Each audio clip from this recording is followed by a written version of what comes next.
Подоцнење од нешто повеќе од половина час, вечерва во собранието продолжи, ама не заврши 75-та седница, на која меѓу другото требаше да се расправа и да се гласа за предлог на законот за дополнување на законот за работни односи. Председател на собранието Талат Џафери информираше дека нема услови за разгледување на предлогот затоа што се уште не е поминат на соодветната комисија. Пратеникот Димитар Апасиев од Левица рече дека неговата партија ќе гласа против овој закон. Зошто сум против овој закон?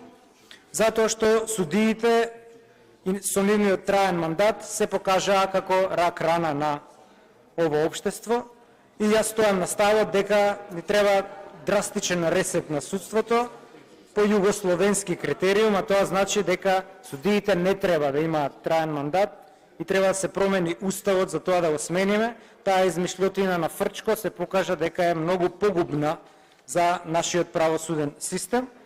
Координаторот на пратеничката група на ВМРО ДПМН Никола Мицевски праша зошто на власта и се брза со законот и укажа дека ова законско решение се носи да се продолжи мандатот на 15 на суди и 10 на обвинители. Ама ние го имаме председателот Џафери, кој што ги вметна сите преседани во овој законодавен дом, па така да не остане покусо, се случи и ова, да после 2 дена расправи до 24 часот, отварање, затварање или не затварање на седници со еден куп гужви на тие седници, затоа што беше прекршен деловникот, ама буквално и на двете комисии, зашто ќе зборувам во мојата дискусија и зашто има многу да кажам.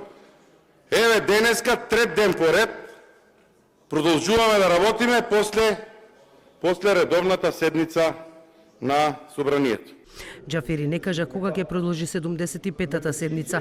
Ако законот не биде донесен дотре, десетици суди и јавни обвинители ќе мора да испратат допис до судскиот совет и советот на јавни обвинители, со кои ќе ги известат овие две институции дека ги исполнуваат условите за пензионирање.